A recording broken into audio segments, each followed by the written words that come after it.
vaizdas. Tai va. Tai toliau, reiškia, pas mus ir stomatologai čia yra, ir visas, kas yra terminis lygis, yra ir odos, ar kišo pas mus su dermatologais nėra, galiu pasigirti. Aš suprantu kolegų merų, kurie kovoja dėl vaikų skyrių, akušerinių, chirurgijų. Į vieną vietą, tai čia jų gyvenimo sąlygos sutarti. Ar žinot? Į mano kamerą, prašom.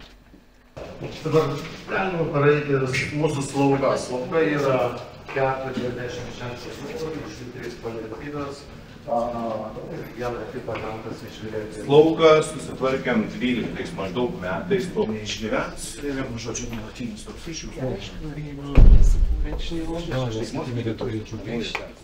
Dėl reanimacijos, kaip žinodamas, 3 ukrainiečius rudenį apmokėm. Tad tų kursų, aš galvoju, reikėtų dažniau daryti. Atveža. Tai greitoji atveža, ne? Šiauliai derina, kad čia? Šiauliai tai norėtų mums labai... Ir iš Šiaulių atvež pas jūs. Nes jie patys nebetelpa, nes jie yra susimašę terapiją.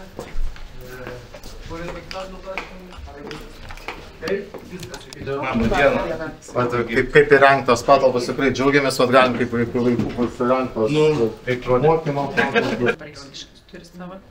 O kaip jie atvažiuoja, tie vaikai? Yra. Nors į jūrą. Tai ten, žinai, toks šurmulys, poliklinikoje, nu taip, žmonių tų visur yra, žinai, pacientų. Tos, kurios baigusios yra, nu kaip atsakyti, Aukštesnė. negu kad mūsų antrinis lygis ar mes jau siunčiam savo specialistam ir jie jau darosi tuos visus.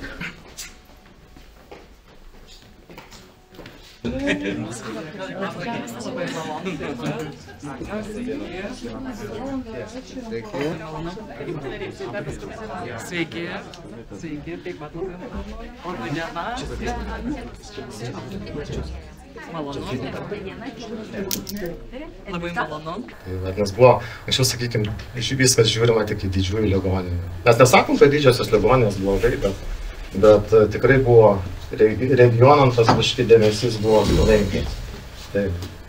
Kaip funkcinio bendradarbiavimo sveikatos centras mūsų rajone tikrai gerai funkcionuoja ir tikrai džiaugiamės. Ir sąnaudos didėja dėl vidaus ligų skyrių darbo. Kaip žinome, visoje Lietuvoje trūksta vidaus ligų gydytojų. Kiek šiaip tokioje viešoje diskusijai 3 dalykai, kuriuos rezidentai vertina labiausiai, aišku. Mes esam nusimatę savo priemonių plane tą užsienio specialistų pritraukimą. Tai ką mes esam numatę, tai čia ir mūsų vyriausybės priemonių plane mes iš tiesų norim stiprintą viešą sektorių. Kiekvieną ilgai užtruktų tą mūsų diskusiją, kai kurios reikalavimus, kurie iki kovo 1 buvo numatyti, mes praktiškai.